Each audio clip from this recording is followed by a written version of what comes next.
Hello again, it's John, and today I'd like to talk to you about phrasal verbs.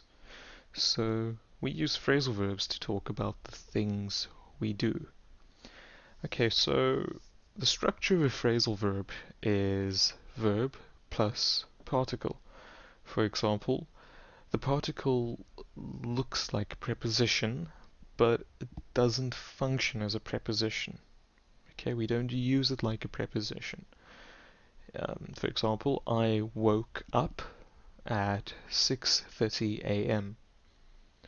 Okay, there it doesn't mean up as in up as the preposition. We use it as a particle. Or you could say strangers woke him up. Okay, so what are particles? Particles are part of the verb phrase, and they often change the meaning of the verb. Let's show you an example. He looked up at the tall building. Okay, there it is a preposition because he is physically looking up at the tall building.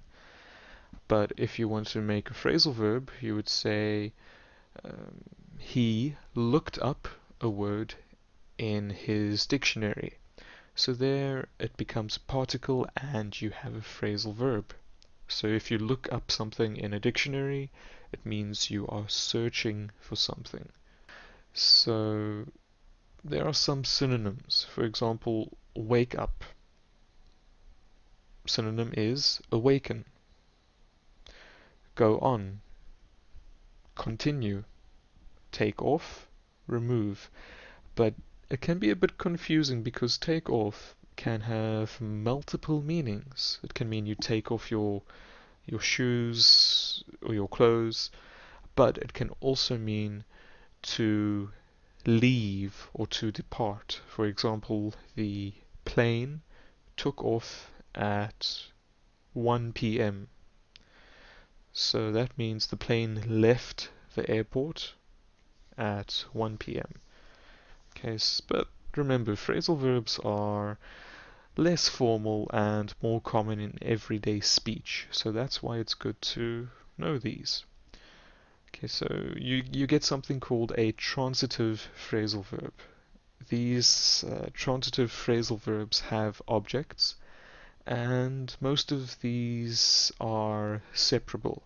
For example, he called up his boss. Okay, it means he phoned his boss. Okay, his boss is the object, but you can change the word order. You can say he called his boss up.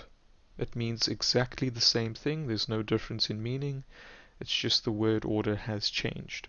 So be careful because sometimes when an object is a pronoun, it must come between the verb and the particle. A friend called up her at work. That's incorrect. We should say a friend called her up at work.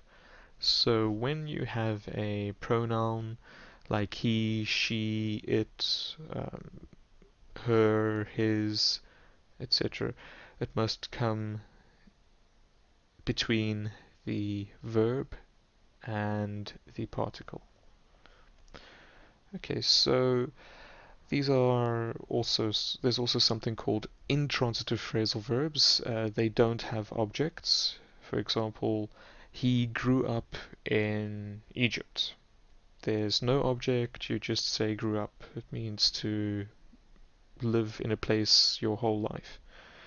Uh, she will hang up before she gets into a car. It means to stop talking on your phone. Okay, there's no object.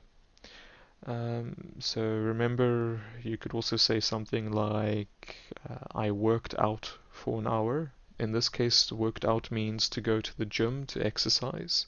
There's no object. Um, then I dressed up and dropped in at the party.